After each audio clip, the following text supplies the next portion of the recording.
기업을 분류한 이유가 뭐 이 중에서 어떤 데는 뭐 수익이 어떻고 어떤 데는 안 좋고 뭐 그렇기 때문에 이런 회사에 투자해야 된다 약간 이런 의사결정이랑도 이어지는 거예요? 분류를 한 목적.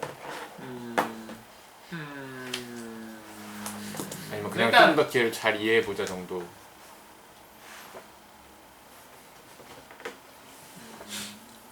둘 다 있는데요. 그러니까 그런 게 그러니까 지역 독점형 기업의 재무제표랑 EU 제품형 기업의 재무제표랑 동일한 선상에서 비교를 하는 게 안 맞다가 제일 기본입니다. 무슨 말인지 이해되죠? 그러니까 미래를 예측할 때 이 기업의 방식을 생각을 해서 예측을 해야 된다라는 건데요. 예를 들면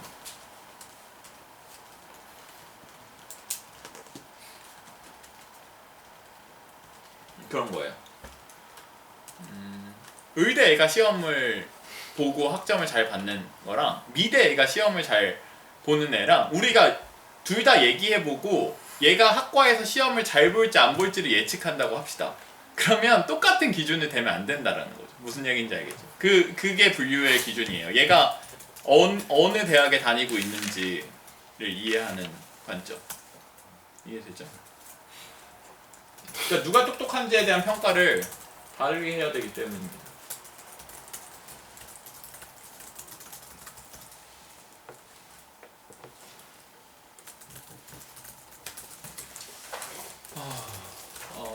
좀 이제 저번에 돈 수업 들으시는 분은 약간 얘기가 중복될 수도 있는데 좀 설명을 하고 넘어가야 할게요. 좀 더 투자 쪽으로 얘기를 할 거예요. 경제 이론 관련해서는 단어들이 이렇게 여러 가지가 있어요. 경제학이 있고, 그러니까 경제가 있고 경제학이 있는데 경제는 실물 경제고 경제학은 경제학입니다. 경제학이 실물 경제를 해석하기 위한 학문인데 실제로는 잘 작동을 안 하는 게 차이고요. 이 단어들을 정확히 이해를 해야 돼서 보는 거고 경제성은 얘기처럼 이거 자체가 이 기업이 돈을 잘 버는가에 대한 이슈입니다. 이게 경제가 들어가는 여러 가지 비슷한 단어로 쓰이는데 이 차이점을 정확히 알아야 되는 건데 영어를 사용을 해도 되고요. 약간 이런 식으로 구별을 해야 되는 거고 이 경제성이란 단어는 그러니까 돈을 잘 벌까라는 거로 기업의 역량을 판단할 수 있는 기준이 되는 거고요. 그때 이제 IRR이나 NPV 이런 개념을 쓰는데 네. 찾아보세요. 일단 궁금하시면 모르시는 분은 하고 제가 강의를 했던 이건 똑같은 내용이라서 그렇고 이 재무랑 투자에 대한 개념은 이제 중요하니까 좀 더 설명을 하고 가면 이제 재무가 제일 큰 개념입니다. 투자를 포함하는 투자가 재무의 부분집합 같은 거예요. 왜냐면 재무가 돈 관련 활동 모든 거에 대한 얘기가 되는 겁니다. 그래서 그냥 재무에서는 인베스트먼트 개념이 들어있을 수도 있고 그냥 현금 흐름을 관리해서 부도가 안 나는 거를 관리하는 것도 있는데 그 현금 흐름을 관리하는 게 생각보다 중요합니다. 왜냐하면 여러분들이 그냥 그러니까 월급 들어와서 카드값 나가고 막 약간 이런 것들이 카드값이 안 나가면 안 되니까 막 월급을 얼마 넣어야 되고 월급보다 뭐 카드값이 많이 나왔으면 뭐 다른 돈에서 가져와서 그걸 메꾼다든지 여러 가지 그런 작업들이 있죠. 그게 여러분들이 하는 것도 뭔가 복잡하고 귀찮을 수도 있는데 기업은 그 넣고 빠지는 게 너무나 많아서 그걸 잘 관리해줘야 되는 거고 그리고 이제 그러니까 결과적으로는 역량을 어디다 쓸 건가를 결정하는 거기 때문에 회사의 돈을 어디다가 쓸 건지를 결정하게 됩니다. 워렌 버핏은 M&A를 하면서 기업의 CEO에게 원래 운영을 하고 있던 사람한테 모든 걸 맡기고 아무것도 터치를 안 해요. 그냥 원래 하던 대로 하라고. 근데 터치를 하는 영역이 이 파이낸스 부분입니다. 네가 회사의 규모 대비해서 큰 돈을 쓸 때는 나한테 물어보고 정해 라는 게 워렌 버핏의 얘기인데 기본적으로는 이 CEO의 역량이 잘 안 길러져요. 그러니까 파이낸스 쪽 역량이. 그냥 왜냐하면 리더라는 역량은 사람들이 이끄는 행동입니다. 그게 더 생산이랑도 연결이 되고 마케팅이랑도 연결이 되고 다 연결이 될 수 있어요. 고객에 대한 이해와 미래에 대한 생각과 약간 여러 가지 것들이 되는데 그거 관련할 때 돈을 너무 신경을 쓰는 사람은 애초에 좋은 사람이 아닐 가능성도 있기 때문에 이 역량이 길러지지가 않아요. 근데 CEO가 막상 되면 CEO는 그냥 리더십 포지션이 아니기 때문에 이 역할을 되게 잘해야 되는 상황이 되거든요. 왜냐하면 이게 그러니까 어떤 프로젝트를 기업이 하고 있나 그러니까 중요시 생각하냐는 그냥 회사의 몇 프로가 어떤 프로젝트를 하고 있냐로 보면 되는 겁니다. 그게 CEO가 그 프로젝트를 얼마나 중요하게 생각하냐의 이슈예요. 무슨 얘기인지 알겠죠? 근데 그렇게 인력을 배치하는 것처럼 돈을 배치하는 것도 똑같은 문제예요. 무슨 얘기인지 알겠죠? 그 프로젝트는 돈을 얼마 쓸 수 있고 이 프로젝트는 얼마 쓸 수 있고가 자원으로 에셋으로 배정을 하는 겁니다. 그게 제가 돈 강의할 때 얘기했지만 돈 이콜 시간이라고 얘기했죠. 그게 그래서 인생이랑 똑같은 거고 인력이랑 똑같은 겁니다. 그러니까 아까 얘기했던 대로 사람을 배치를 중요한 프로젝트에 더 하는 게 맞잖아요. 그쵸? 근데 돈을 배치하는 것도 회사 외에 사람을 얼마나 쓸 수 있는지를 배치하는 거랑 마찬가지의 개념이기 때문입니다. 무슨 말인지 이해되죠? 그러니까 중요한 프로젝트에 돈을 주는 이유는 그 프로젝트의 내부 인원 말고 외부 인원도 많이 쓸 수 있도록 하는 겁니다. 예를 들면 공장을 만드는 것도 공장 회사에 사람들에게 돈을 주는 거랑 마찬가지니까. 공장 지어주는 회사. 무슨 얘기인지 이해되죠? 그래서 재무는 그런 건데 이제 지금 얘기하는 개념은 인베스트먼트가 들어가는 겁니다. 그래서 회사의 돈을 운용하는 사람이 이 CFO라는 운용하는 사람이 돈을 어디다가 투자할 건지에 대한 결정을 하는 거가 되는 건데요. 그럼 인베스트먼트가 있고 인베스트먼트에는 기본적으로는 실물 투자랑 금융 투자 두 개가 있습니다. 실물 투자는 세상이 바뀌는 거예요. 세상이 바뀌는 게 그러니까 현실에서 공장을 짓자는 겁니다. 데이터 센터를 만들지 않은 거고요. 무슨 얘기인지 알겠죠? 이런 건데요. 금융 투자는 M&A를 한다는 겁니다. 그러면 세상은 안 바뀌어요. 무슨 얘기인지 알겠죠? M&A를 해서 회사의 주인이 바뀐 게 세상의 변화가 일어난 게 아닙니다. 그냥 데이 1이랑 데이 2의 사이를 생각해 보세요. 공장을 짓는다라는 의사결정을 한 건 현실 세계의 일이 바뀐다라는 얘기예요. 그냥 땅이 있었는데 갑자기 땅이 없어지고 공장이 생겼잖아요. 근데 그 공장이 지어진 회사를 누군가 와서 사면 현실 세상은 바뀐 게 없다고요. 무슨 얘기인지 알겠죠? 그게 실물 투자랑 금융 투자가 다른 거고요. 실제로 세상에 영향을 미치는 건 다 실물 투자입니다. 근데 금융 투자는 실물 투자에 영향을 미쳐요. 왜냐하면 방금 아까 얘기했던 것처럼 그냥 어떤 애가 공장을 지었어요. 이건 의미가 있죠. 근데 공장을 지은 게 아니라 이 공장을 샀어요. 이러면 의미가 없다고 하는 거잖아요. 근데 이 공장을 샀으면 공장을 판 애가 있는 겁니다. 공장을 판 애가 판 돈을 어디다 쓸 거잖아요. 그건 이제 그 사람의 실물 투자가 되는 거가 되는 거예요. 무슨 얘기인지 이해되죠? 그래서 금융 투자랑 실물 투자는 그런 관계고요.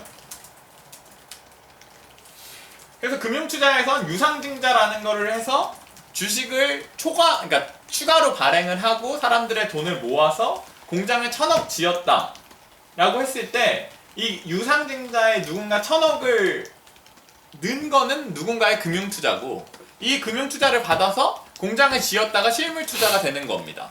무슨 말인지 알겠죠? 그래서 이게 이렇게 되면 2,000억이 투자가 된 게 아니고 이건 1,000억이 투자가 된 겁니다. 무슨 얘기인지 이해되죠? 이 인베스트먼트랑 파이낸싱은 여러분들이 현금 흐름표를 읽을 때 되게 참고를 해야 되는 개념인데요. 재무제표가 그냥 회계 기준으로 만들어진 건데 애들이 번역을 잘못해놨어요. 현금 흐름은 세 가지가 있는데요. 하나는 영업현금 흐름이고 하나는 투자현금 흐름이고 하나는 재무현금 흐름입니다. 근데 재무가 틀렸어요. 왜냐하면 투자현금 흐름이 아까 얘기했던 대로 재무에 들어간다는 거죠. 무슨 얘기인지 알겠죠? 지금 과일 중에 사과가 있고 과일이 있다고 얘기하는 겁니다. 무슨 얘기인지 알겠어요? 그 재무현금 흐름은 조달현금 흐름이라는 말을 써야 맞는 거예요. 왜냐하면 영어 자체가 애초에 파이낸싱이거든요. 파이낸스가 아닙니다. 조달이라고 하는 건 그러니까 돈을 유입하고 유출시키고 이 자본을 유입하고 유출시키고에 대한 내용이에요. 이게 그러니까 가서 물건을 사오는 개념의 조달이 아니고요. 그냥 유증을 했다? 그러니까 투자자로서 금융 투자에 대한 얘기입니다. 금융 투자를 받았다 했다 라는 얘기예요. 무슨 얘기인지 알겠죠? 그래서 대출금을 더 빌렸다, 대출금을 줄였다 이런 거가 조달현금 흐름. 근데 지금 이걸 재무현금으로 생각하면 안 되는 겁니다. 모든 게 재무현금 흐름인 거예요. 이해되죠? 이 단어를 파이낸스와 인베스트먼트와 파이낸싱에 대한 구별을 사람들이 똑바로 못해요. 못하는 경우가 많고 여러분들이 이거를 생각을 해야 됩니다. 나머지 주변 얘기 안 하고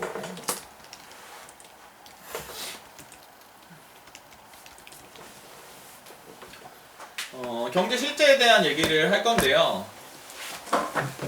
처음 얘기하는 건 복리이고 이 72 법칙에서 2배가 되는데 걸리는 시간을 계산하는 방식이고 이게 그냥 여전히 그러니까 72에서 수익률을 나누면 몇 년이 나오는데 그게 2배가 되는데 걸리는 시간입니다. 예를 들면 72 나누기 24를 하면 3이 나오는데 24%로 3년간 하면 3년 안에 2배가 된다는 얘기고요. 18%로 나누면 18%를 4년 하면 2배가 된다는 얘기입니다.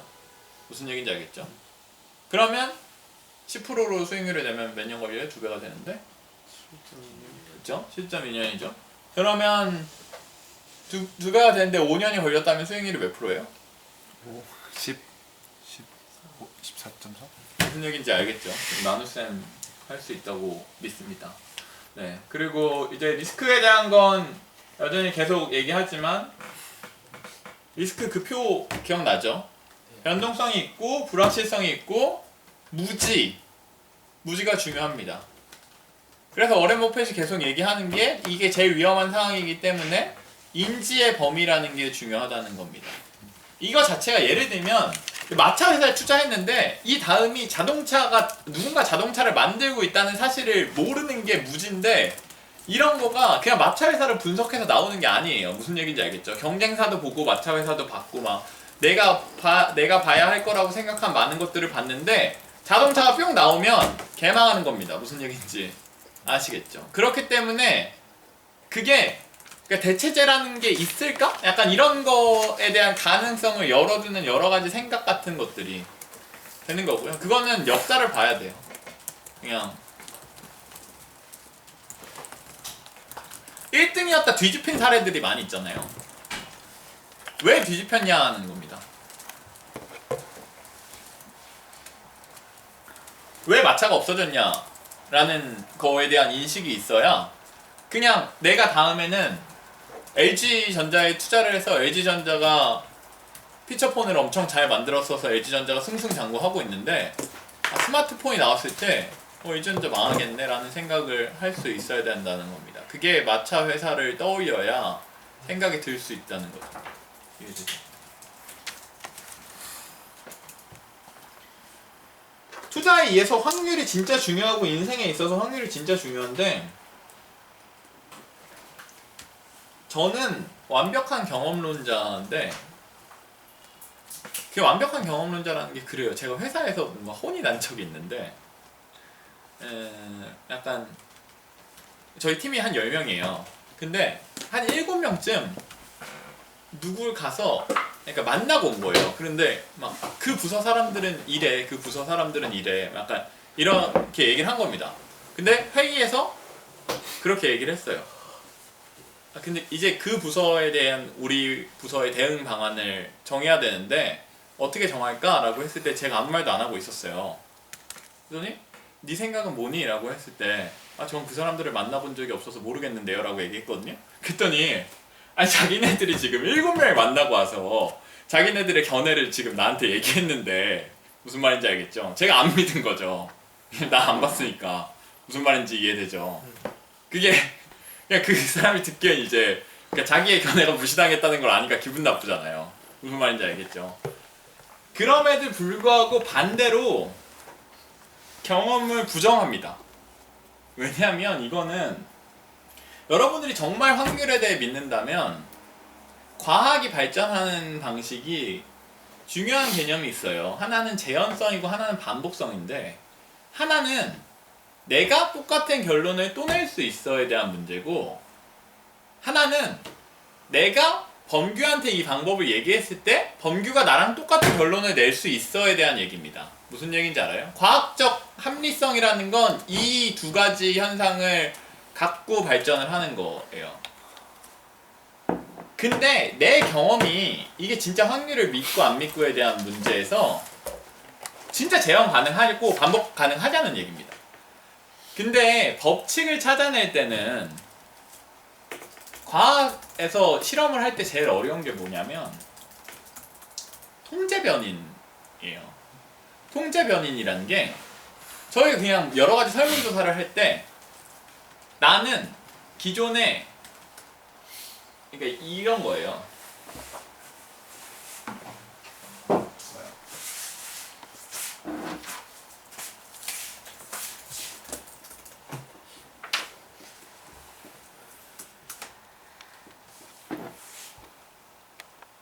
어떤 행사를 합니다. 어떤 행사를 해요. 근데 2015년에는 A를 하고 B를 하고 C를 했어요. 근데 2016년에는 E를 하고 F를 하고 G를 했습니다. 근데 이땐 잘 됐어요. 이때는 안 됐어요. 무슨 얘기인지 알겠죠? 왜 잘 됐어요? E 때문이에요? F 때문이에요? G 때문이에요? 모르죠. 그래서 과학을 저는 그래서 공학을 싫어하고 이랬는데 이거 하려면 어떻게 해야 돼요?